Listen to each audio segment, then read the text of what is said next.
മോളിക്കുട്ടിയെ ഇന്ന് എന്നതാ അത്താഴത്തിന്? പാൽക്കഞ്ഞി പോരായോ? ഓ മതിയേ.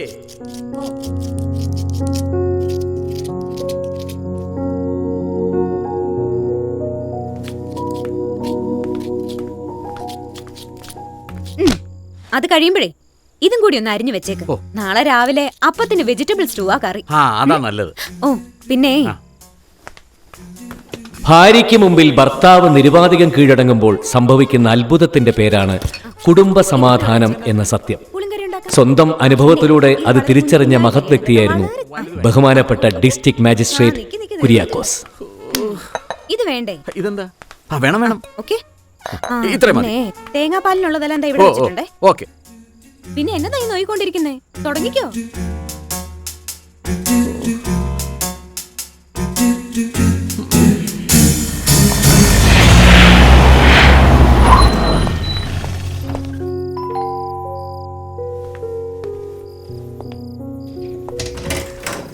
എന്താടോ സാർ എനിക്കൊന്ന് പ്രശംസാപത്രങ്ങളാണ് സാർ.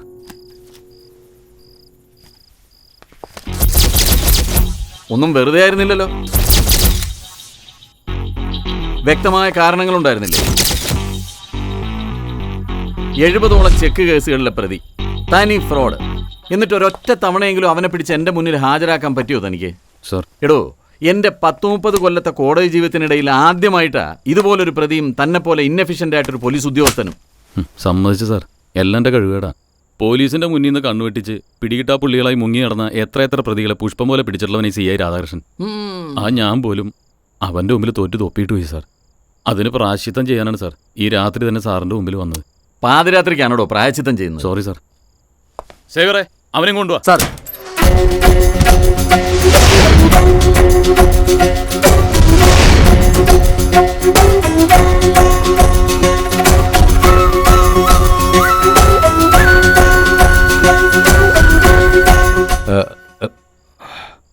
നമസ്കാരം സാർ. ഇവനാണ് സാർ ഇത്രയും കാലം സാറിന്റെ വായിൽ തന്നെ ചീത്ത കേൾപ്പിച്ച ആ 70 ചെക്ക് കേസിലെ പ്രതി വിവേകാനന്ദൻ.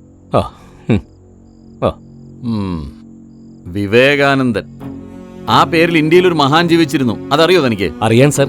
ശ്രീരാമകൃഷ്ണ പരമഹംസരുടെ ശിഷ്യൻ വിവേകാനന്ദ സ്വാമിയല്ലേ? ഷിക്കാഗോയിലെ മതസമ്മേളനത്തിൽ പങ്കെടുക്കാൻ പോയി ലോകം ജയിച്ചു വന്ന സന്യാസി. അദ്ദേഹത്തെ അറിയാത്തവരായിട്ട് നമ്മുടെ നാട്ടിൽ ആരെങ്കിലും ഉണ്ടാവുമോ സാർ? എന്നിട്ടാണോ ആ മഹാന്റെ പേര് വിട്ട് ഈ കണ്ട തോന്നിയാസങ്ങൾ മുഴുവൻ താൻ കാണിച്ചു കൂട്ടിയത്? പേരിട്ടത് ഞാനല്ലല്ലോ സാർ, എന്റെ അച്ഛനല്ലേ. ഈ പേരൊരു പാരയാവുന്ന പലവട്ടം ഞാൻ അച്ഛനോട് പറഞ്ഞിട്ടുള്ളതാ. പക്ഷേ അപ്പോഴൊക്കെ അച്ഛൻ പറഞ്ഞിട്ടുള്ള മറുപടി സാറിന് കേൾക്കണോ?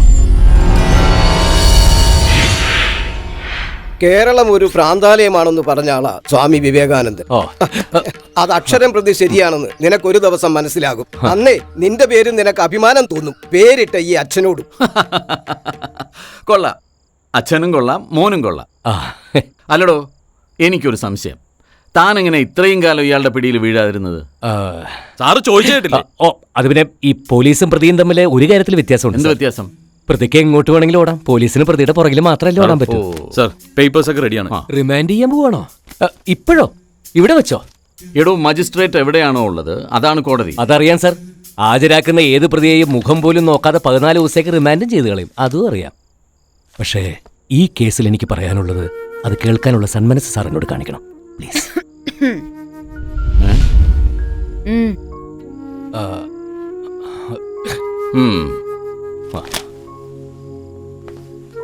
ഇയാൾക്ക് പറയാനുള്ളത് എന്താണെന്ന് ഞാനൊന്ന് കേൾക്കട്ടെ. അത് വേണം സാർ. പുറത്തു നിൽക്കടോ. സാർ,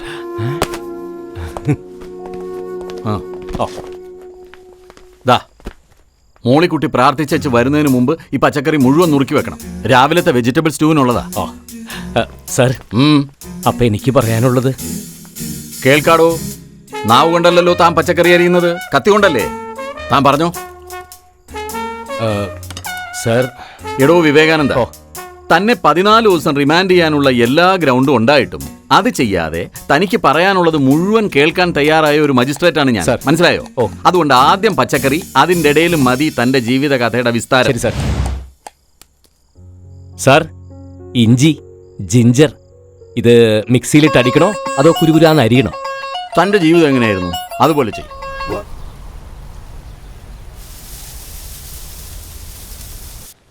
പാലത്ര ബാലകൃഷ്ണൻ, എൻ്റെ അച്ഛൻ. ഞങ്ങളുടെ പ്രദേശത്തെ ഒരിടത്തരം നേതാവായിരുന്നു അച്ഛൻ. ജനങ്ങളുടെ ന്യായമായ ആവശ്യങ്ങൾക്ക് വേണ്ടി എന്നും ധീരമായി പടപൊരുതിയിരുന്നു.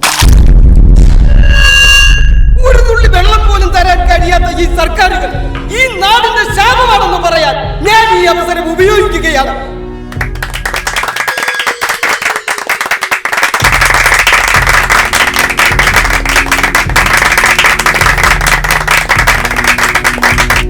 മക്കളിൽ ആണായി പിറന്നത് ഞാൻ മാത്രമായതുകൊണ്ടാവണം രാഷ്ട്രീയം കഴിഞ്ഞാൽ അച്ഛന് പിന്നെ ഇഷ്ടം എന്നെയായിരുന്നു. ആ ഇഷ്ടം അച്ഛൻ പ്രകടിപ്പിച്ചത് ഇങ്ങനെയായിരുന്നു.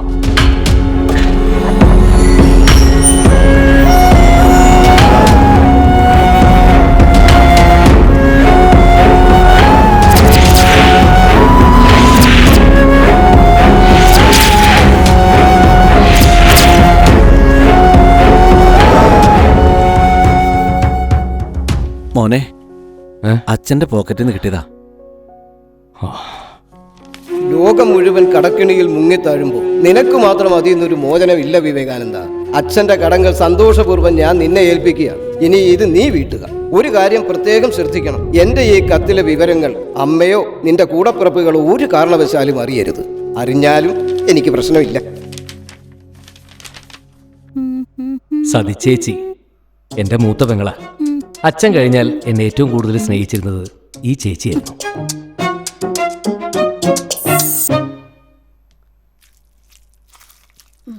വെറും 50 പവനും പിന്നെ വെള്ളം കിട്ടാത്ത 1.5 ഏക്കർ പാറി. അതാണ് ശ്രീധരാന്നും പറഞ്ഞ് എനിക്ക് ഇവിടുന്ന് തന്നത്. എന്നിട്ടിപ്പോ സേതുവേട്ടന് ബിസിനസ് തുടങ്ങാൻ ഒരു 5 ലക്ഷം ചോദിച്ചപ്പോ ഞാൻ മോശക്കാരിയായി. രാഷ്ട്രീയം കളിച്ചേ അച്ഛൻ സമ്പാദിച്ചത് മുഴുവൻ നീ ഒറ്റക്കങ്ങോട്ട് വിഴുങ്ങിയല്ലോ. അതീന്നുള്ള ഓഹരിയാണ് ഇപ്പൊ ഞാൻ ചോദിക്കുന്നതെന്ന് വിചാരിച്ചാ മതി.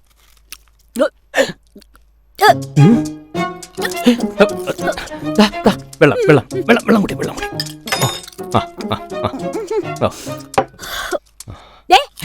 കാശ് എനിക്ക് കിട്ടിയേ പറ്റൂ. തന്നില്ലെങ്കിൽ ആങ്ങളെ അമ്മ ഇവിടെ സമാധാനത്തോടെ കഴിയെന്ന് വിചാരിക്കണ്ട. പിന്നെ നീയും. സതിച്ചേച്ചി എന്നോടുള്ള ഇഷ്ടം പ്രകടിപ്പിച്ചത് ഇങ്ങനെയായിരുന്നു. സേതുവളിയൻ സതിച്ചേച്ചിയുടെ ഭർത്താവ്. അളിയൻ പക്ഷെ പാവമായിരുന്നു. മനുഷ്യപ്പറ്റ് അദ്ദേഹത്തിന്റെ ഉള്ളിൽ ഒരുപാട് ബാക്കിയുണ്ടായിരുന്നു.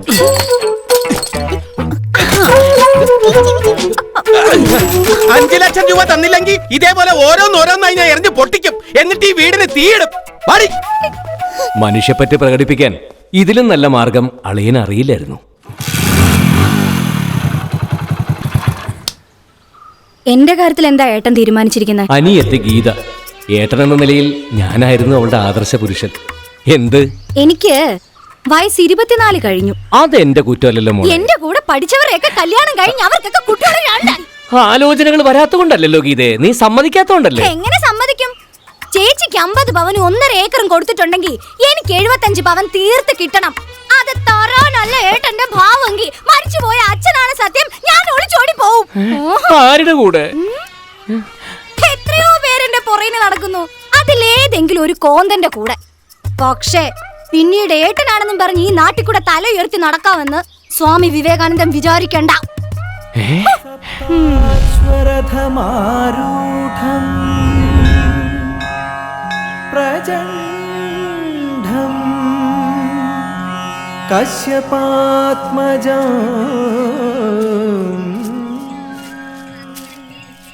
വിവേകേട്ടാ, എന്നെ മനസ്സിലായോ?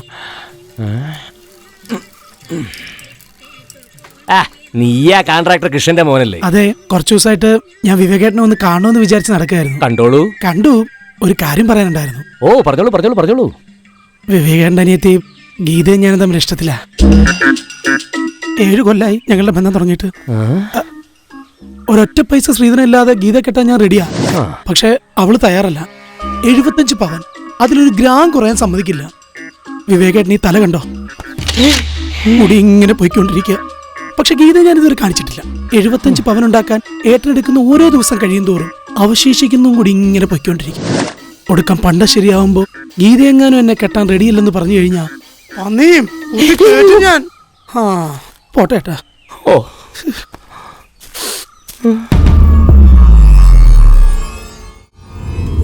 അമ്മ. ഈ ലോകത്ത് അമ്മയ്ക്ക് മാത്രമായിരുന്നു എന്നെ ഇഷ്ടമില്ലാതിരുന്നത്. അമ്മയുടെ ഇഷ്ടക്കേട് ഓരോ ദിവസവും അമ്മ പ്രകടിപ്പിച്ചുകൊണ്ടേയിരുന്നു. ഒന്നും കൂടി കഴിക്കും മോനെ. മതി മതി മതി, വയറ് നിറഞ്ഞു അമ്മേ. അതിന് നീ ഒന്നും തിന്നില്ലല്ലോ. പണ്ടൊക്കെ ഒറ്റ ഇരിപ്പിന് എത്ര ദോശ തിന്നാറുണ്ടായിരുന്നു നീ. അതൊക്കെ പണ്ടല്ലേ അമ്മേ. അന്നത്തെ വിവേകാനന്ദൻ അല്ലല്ലോ ഇന്നത്തെ വിവേകാനന്ദൻ. അത് ശരിയാ. ഇപ്പൊ നീ ഒരുപാട് മാറി. ഏതു നേരവും ഓട്ടം തന്നെയാ ഓട്ടം.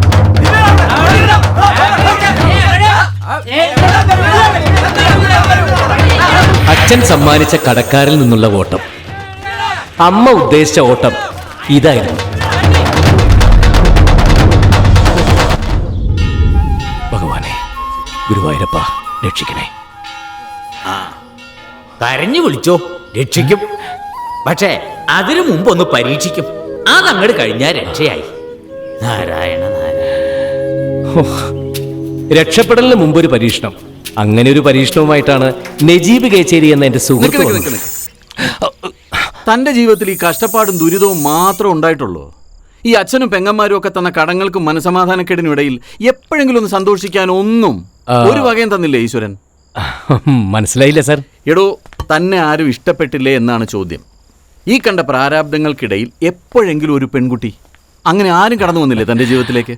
ഉവ്വ് സാർ, ഒരു പെൺകുട്ടി കടന്നു വന്നു. രൂപ.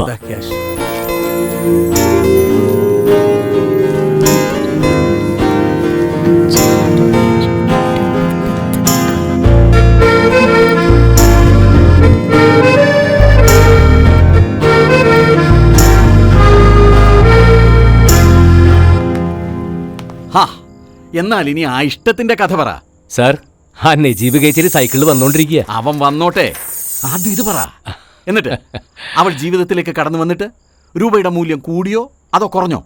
അന്താരാഷ്ട്ര മാർക്കറ്റിലെ ഏറ്റക്കുറച്ചിലുകൾക്കനുസരിച്ചാണല്ലോ സാർ രൂപയുടെ മൂല്യം എന്നും കൂടുകയും കുറയുകയൊക്കെ ചെയ്യുന്നത്. ആരായിരുന്നു ആ അന്താരാഷ്ട്ര മാർക്കറ്റ് അഥവാ അമേരിക്ക? അവളുടെ ആങ്ങള സബ് ഇൻസ്പെക്ടർ അജിത് കുമാർ.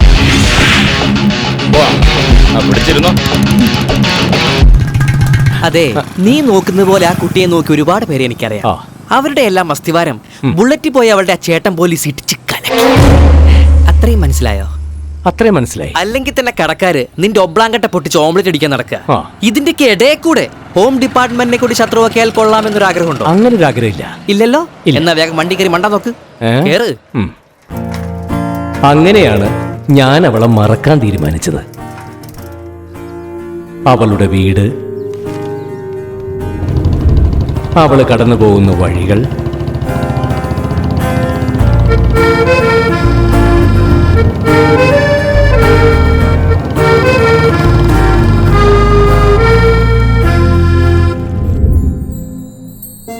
അവളുടെ മ്യൂസിക് ക്ലാസ്.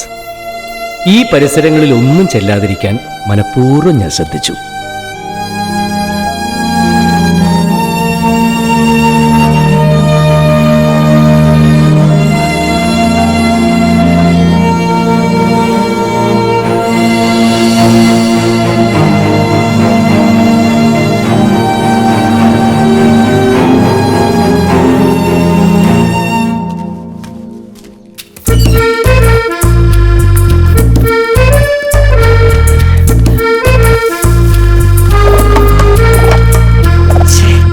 എവിടെ പോയി കിടക്കുന്നു?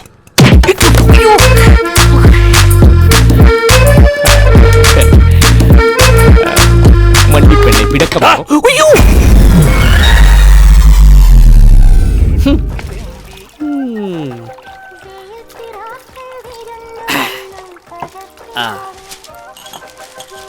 വായിച്ചു പടി. ഓ പിന്നെ അപ്പൊ എല്ലാം പറഞ്ഞ പോലെ കാര്യങ്ങൾ നടക്കട്ടെ. കാശ് എന്നിട്ട് പോടോ. എങ്ങനെ? കാശ് എന്നെ മനസ്സിലായില്ല. ഒരു സാംസ്കാരിക പ്രവർത്തകനോട് കാശ് ചോദിക്കും. നാണമില്ല തനിക്ക്?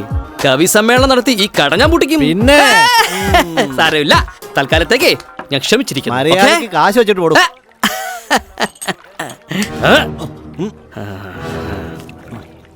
അതെ, തൽക്കാലം ഇതിരിക്കട്ടെ, ബാക്കി ഞാൻ നാളെ തരാം പ്ലീസ്. മേലാൽ ഇത് ആവർത്തിക്കരുത്. പാവം പേടിച്ചു പോയി. ഫോൺ കിട്ടി. 6000 രൂപ ഈ പണ്ടാരത്തിന് എണ്ണി കൊടുത്തത്. അത്രയും കാശുണ്ടായിരുന്നെങ്കിൽ ഒരാളുടെ ഒരു മാസത്തെ പലിശയെങ്കിലും കൊടുത്തു തീർക്കായിരുന്നു. വിവേകാനന്ദ, ഇത് ഗ്ലോബലൈസേഷന്റെ കാലമാ. ഇന്നത്തെ കാലത്ത് പ്രേമത്തിന് ചെലവ് കൂടും. പണ്ടത്തെ ഉണക്ക പ്രേമലേഖനത്തിന്റെ സ്ഥാനമാണ് ഇപ്പൊ ഈ മൊബൈൽ കൈയടക്കിയിരിക്കുന്നത്. അവിടെയാണ് എനിക്ക് സംശയം. ഞങ്ങളൊന്നും നേരിട്ട് സംസാരിച്ചിട്ടില്ല. എന്തിന്, പരസ്പരം ഒന്നും നോക്കിയിട്ട് പോലുമില്ല. അങ്ങനെ ഒരു സാഹചര്യത്തില് ഇതുപോലൊരു മൊബൈല് ആ കുട്ടിക്ക് പ്രസന്റ് ആയിട്ട് കൊടുക്കാന്നൊക്കെ വെച്ചാൽ ഈ പ്രേമത്തിൽ മൊബൈൽ ഫോണിന്റെ പ്രസക്തിയെ കുറിച്ച് നിനക്ക് എന്തറിയാം? ഈ മൊബൈല് വെറുമൊരു മൊബൈലല്ല, പിന്നെ ഇതൊരു ചോദ്യാവലിയാണ്. ക്വസ്റ്റ്യനെയർ. ചോദ്യം നമ്പർ 1, കുട്ടി മറ്റാരെങ്കിലും പ്രേമിക്കുന്നുണ്ടോ? ഉണ്ടോ? ഉണ്ടെന്നാണ് ഉത്തരമെങ്കിൽ ഈ മൊബൈൽ വാങ്ങാതെ അവൾ റിജക്ട് ചെയ്യും. അല്ല, അത് ശരിയാ. പക്ഷെ അതുകൊണ്ട് മാത്രം പ്രശ്നം തീരുന്നില്ലല്ലോ. മൂപ്പൽപ്പം കൂടുതലാണെങ്കിലും അവൾക്ക് എന്നെ ഇഷ്ടപ്പെടണ്ടേ? അതിനെന്താ ഒരു വഴിയെന്ന് പറ. അത് നിന്റെ വായിൽ നാവിന്റെ മിടുക്കോലിരിക്കും. എന്നാ ഒരു കൈ നോക്കാം. വിവേകാനന്ദ, ഈ ലോകത്ത് നടക്കുന്ന എല്ലാ പ്രണയങ്ങളുടെയും കൂടെ നിൽക്കുക എന്നുള്ളതാണ് ഞങ്ങൾ സാംസ്കാരിക പ്രവർത്തകരുടെ കടമ. അതുകൊണ്ടാണ് ആദ്യം പിന്തിരിപ്പിക്കാൻ ശ്രമിച്ചെങ്കിൽ പിന്നീട് ഞാനിതിന് കൂട്ടുന്നു. അതൊക്കെ പോട്ടെ, ഇനി ഈ ഗിഫ്റ്റ് അവൾക്ക് സമ്മാനിച്ചതിന് ശേഷം കണ്ടാ കാണാം. ഇവനിത് എന്തൊക്കെയായി പറയുന്നത്?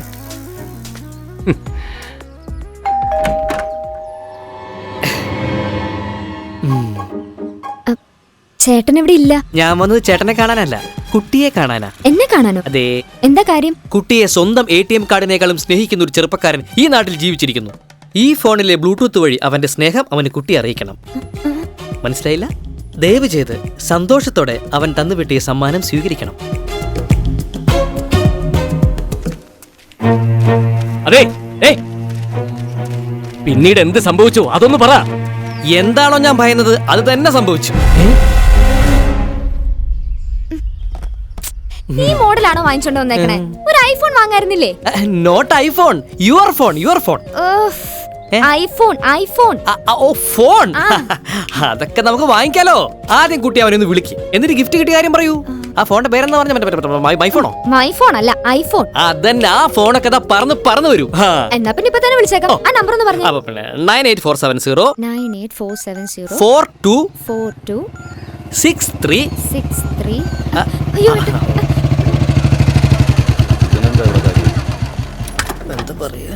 നമസ്കാരം, ഞാൻ സാറിനെ ഒന്ന് കാണാൻ വന്നതാ. ഞങ്ങളുടെ ക്ലബിന്റെ വക രാഷ്ട്രഭാഷാ ദിനാചരണം സാറൊന്ന് ഉദ്ഘാടിച്ചു തരണം. ഇടിച്ച് പരിപ്പളാക്കി തരാം, മറ്റൊന്നും എനിക്കറിയില്ല. എന്തുവാടി കേറിപ്പടയാത്ത? എന്നാ പിന്നെ ഗുസ്തി മത്സരം വരുമ്പോ വിളിക്കാം.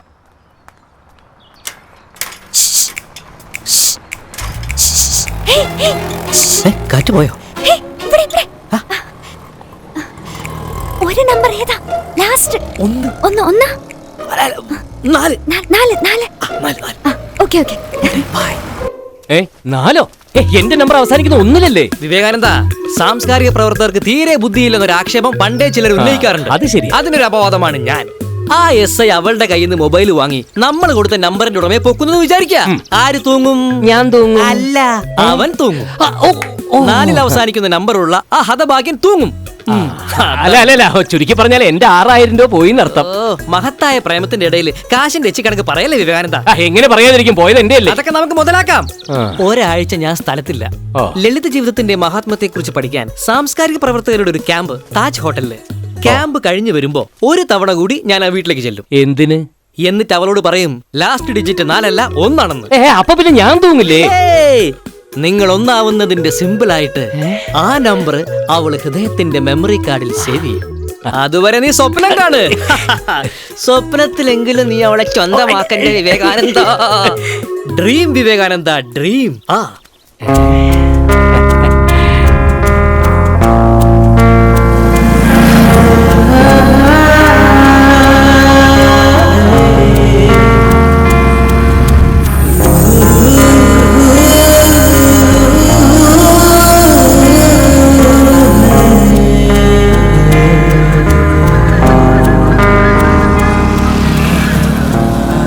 സിനിമയിലായിരുന്നെങ്കിൽ ശരിക്കൊരു പാട്ടിനുള്ള സിറ്റുവേഷൻ ആയിരുന്നു ഇത്. പക്ഷെ ജീവിതത്തിൽ പാട്ടില്ലല്ലോ. അതുകൊണ്ട് ആ ഒരാഴ്ചക്കാലം എന്നെ കടന്നുപോയത് ഇങ്ങനെയായിരുന്നു.